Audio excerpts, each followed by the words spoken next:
盗難、江戸川乱歩。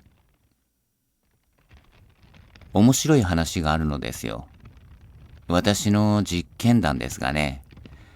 こいつを何とかしたら、あなたの探偵小説の材料にならないもんでもありませんよ。聞きますか？ぜひ話せって。それじゃあ至って話下手でお聞きづらいでしょうが、一つお話ししましょうかね。決して作り話じゃないのですよ。と、お断りするわけは、この話はこれまでたびたび人に話して聞かせたことがあるのですが、そいつがあんまり作ったように面白くできてるもんだから、そりゃあお前、何かの小説本から仕込んできた種じゃないか、なんて、大抵の人が本当にしないくらいなんです。しかし、正真正銘、偽りなしの事実談ですよ。今じゃこんなヤクザな仕事をしていますが、3年前までは、これでも私は宗教に関係していた男です。なんて言いますと、ちょっと立派に聞こえますがね。実はくだらないんですよ。あんまり自慢になるような宗教でもない。バツバツ教といってね、あなたなんか多分ご存知ないでしょうが、まあ、天理教や根高教の親類みたいなものです。もっとも、宗師の者に言わせれば、それやいろいろもったいらしい理屈があるのですけれど、本山というほどの大げさなものでもありませんが、その宗師の本家はバツバツ県にありまして、それの司教会があの地方のちょっと大きい町には大抵あるのです。私のいましたのはそのうちの N 市の司教会でした。この N 市のは数ある司教会の中でもなかなか羽振りのいい方でしたよ。それというのが、そこの主任、宗師ではやかましい名前がついてますけれど、まあ主任ですね。それが私の同郷のもので古い知り合いでしたが、そりゃあ実にやり手なんです。といっても、決して宗教的な悟りを開いたというようなのではなくて、まあ詳細に長けていたとでも言いますかね。宗教に詳細は少し変ですけれど、信者を増やしたり、寄付金を集めたりする腕前は、なかなか鮮やかなものでしたよ。今も言ったように、私はその主任と同郷の縁故で、あれは何年になるかな。私の27の年だから、そうですね。ちょうど今から7年前ですね。そこへ住み込んだのですよ。ちょっとしたしくじりがありまして、職に離れたものですから、どうにもしようがなくて、一時のしのぎに、早く言えば居候を決め込んだわけですね。ところが、一向足が抜けなくて、ゴロゴロしているうちには、だんだん収支のことにも慣れてくる。自然、いろいろの用事を仰せつかる。というわけで、しまいには、その教会の雑用係として、とうとう根を据えてしまったのです。あれで、足掛け5年もいましたからね。無論、私は信者になったわけではありません。根が信仰心の乏しいところへ、内幕を知ってしまって、しかめっ面しい顔をして、お説教をしている主任が、裏へ回ってみれば、酒を飲むわ、女狂いはするわ、夫婦喧嘩は絶え間がない、という始末では、どうも、信仰も起こりませんよ。やり手と言われるような人にはありがちのことなんでしょうが、主任というのはそんな男だったのです。ところが、信者となると、ああいう宗師の信者はまた格別ですな。狂気みたいなのが多いのですよ。普通のお寺のことはよく知りませんが、寄進などでもなかなか派手にやりますね。よくまあ惜しげもなくあんなに収められたもんだと、私のような無信仰の者には不思議に思われるくらいですよ。したがって、主任の暮らし向きなんか贅沢なものです。信者から巻き上げた金で相場に手を出していたぐらいですからね。私は一体秋っぽいたちでして、これまで同じ仕事を2年と続けたことはないほどですが、その私が教会に5年も辛抱したというのは、そういうわけで、私などにも自然見入りがたっぷりあって、居心地が良かったからでしょうね。では、なぜそんないい仕事をよしてしまったか。さあ、それがお話なんですよ。さて、その教会の説教所というのは、もう十何年も前に建てられたもので、私がそこへ行った自分には、だいぶ傷んでもいい、汚くもなっていました。それに、主任が変わってから、にわかに信者が増えて、かなり手狭であったのです。そこで、主任は説教所を建造して広くし、同時に傷んだ箇所の手入れをすることを思い立ちました。と言っても別に積立金があるわけではなく、本部に行ってやったところで多少の補助はしてくれるでしょうが、とても増築費全部を支出させるわけにはいきません。結局は信者から寄付金を募るほかはないのです。費用といっても増築のことですから、1万円足らずで済むのですが、田舎の主教会の手でそれだけ寄付金を集めるというのはなかなか骨です。もし主任にさっき言ったような詳細がなかったら、多分あんなにうまくはいかなかったでしょうよ。ところで、主任の取った寄付金募集の手段というのが面白いのです。こうなるとまるで詐欺ですね。まず、信者中第一の金満家。N 氏でも一流の商家のご隠居なんですがね。その老人を何でも神様から夢のお告げがあったなどともったいをつけてうまく説き伏せ、寄付者の筆頭として3000円でしたか、納めさせてしまったのです。そりゃあ、こういうことにかけちゃとてもすごい腕前ですからね。で、この3000円がおとりになるわけです。主任はそれを現金のまま備え付けの小型金庫の中へ入れておいて、信者の来るたびに、ご奇特なことです。誰々さんはもうこの通り、大枚の騎士に疲れております。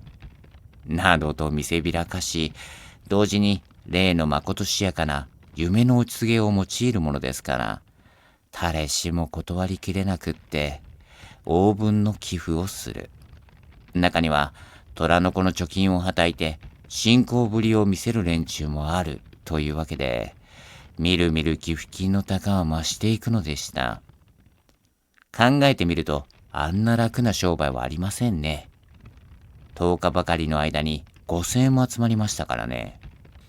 この分でいけば、一月も経たないうちに予定の増築費はわけもなく手に入ることができるだろうと、主任はもうホクホク者なんです。ところが、大変なことが起こったのです。ある日のこと、主任に宛てて実に妙な手紙が舞い込んだじゃありませんか。あなた方のお書きになる小説の方では一向珍しくもないことでしょうが、実際にあんな手紙が来てはちょっと面食らいますよ。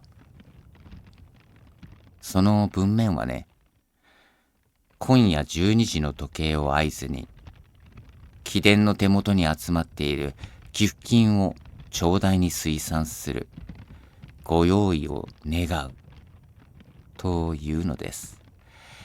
随分推挙のやつもあったもので、泥棒の予告をしてきたのですよ。どうです？面白いでしょ？よく考えてみれば、バカバカしいようなことですけれど、その時は私なんか青くなりましたね。今も言うように、寄付金は全部現金で金庫に入れてあって、それをたくさんの信者たちに見せびらかしているのですから、今教会にまとまった金があるということは、一部の人々には知れ渡っているのです。どうかして悪い奴の耳に入っていないとも限りません。ですから、泥棒が入るのは不思議はないのですが、それを時間まで予告してくるというのは、いかにも変です。主任などは、なーに、誰かのいたずらだろう、と言って平気でいます。なるほど。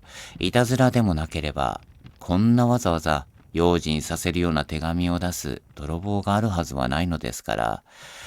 でもね、理屈はまあそういったものですけれど、私はどうやら心配で仕方がないのです。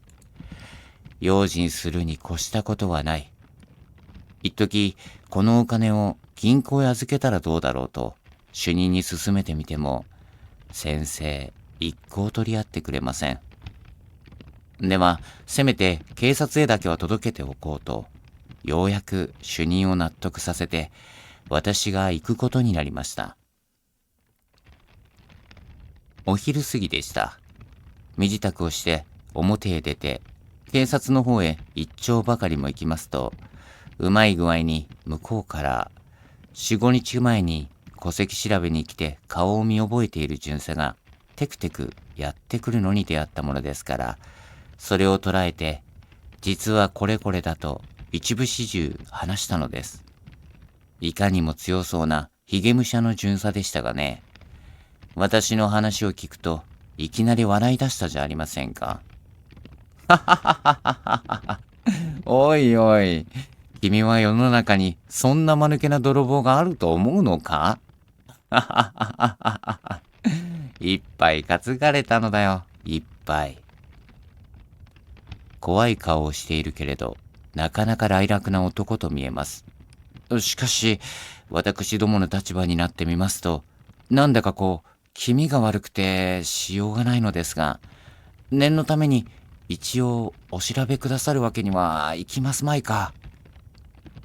私が押して言いますと、じゃあね、ちょうど今夜は僕があの辺を回ることになっているから、その自分に一度行ってみてあげよう。無論、泥棒なんか来やしないけれど、どうせついでだから、お茶でも入れておいてくれたまえ。と、どこまでも冗談にしているのです。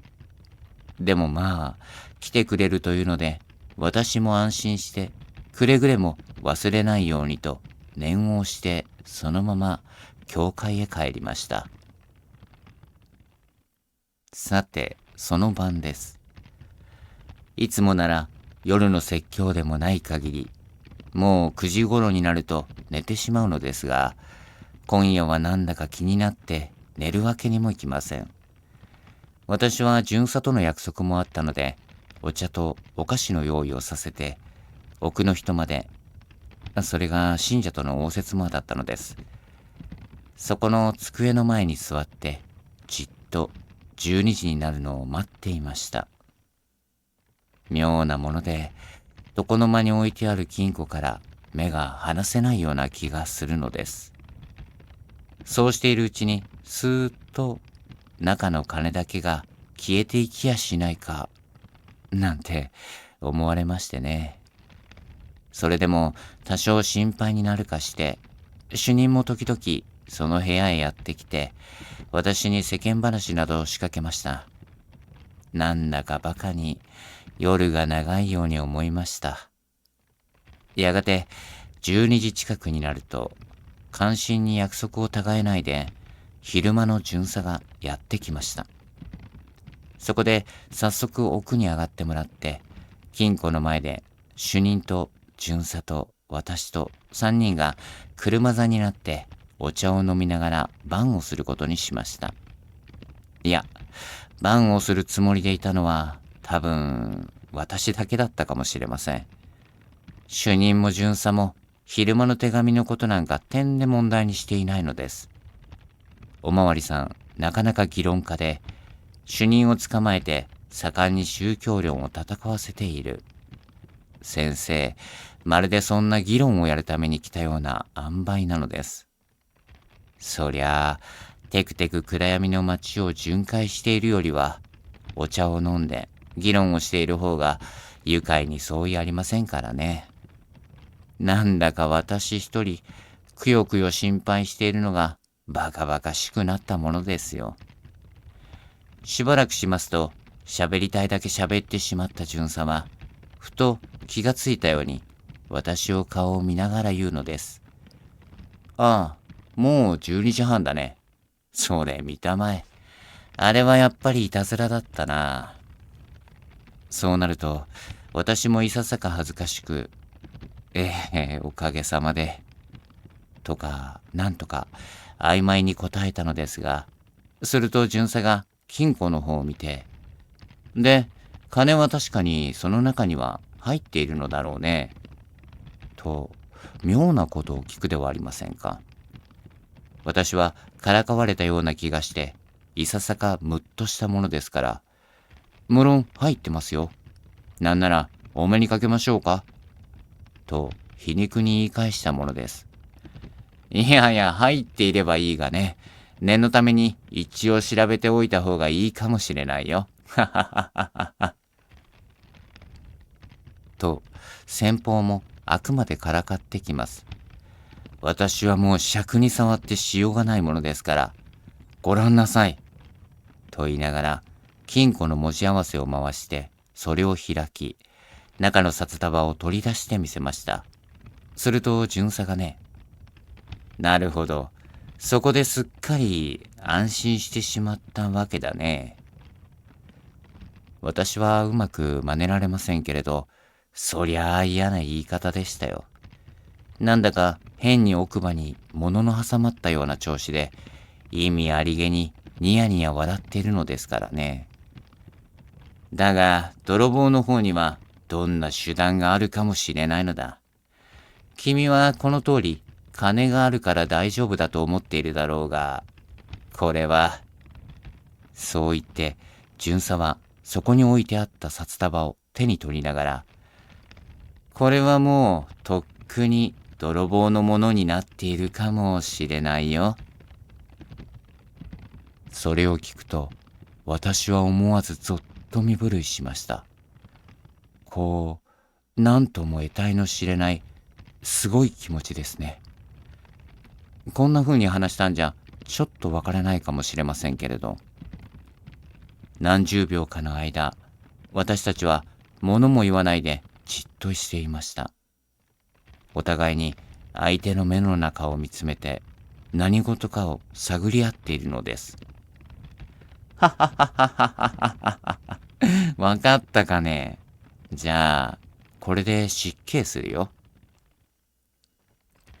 突然巡査はそう言って立ち上がりました。札束は手に持ったままですよ。それからもう一方の手にはポケットから取り出したピストルを油断なく私たちの方へ向けながらですよ。憎らしいじゃありませんか。そんな際にも巡査の口調を改めないで失敬するよなんて言ってるんです。よっぽどタンの座ったやつですね。無論主任も私も声を立てることもできないでぼんやり座ったままでした。度肝を抜かれましたよ。まさか戸籍調べに来て顔なじみになっておくという新手があろうとは気がつきませんや。もう本当の巡査だと信じきっていたのですからね。キャツはそのまま部屋の外へ出ましたが、帰るかと思うとそうじゃないのです。出た後の襖をわずかばかり開けておいて、その隙間からピストルの筒口を私たちの方へ向けてじっとしているのです。長い間少しも動かないのです。暗くてよくわからないけれど、ピストルの上の隙間からはくせ者の片方の目玉がこちらを睨んでいるような気がします。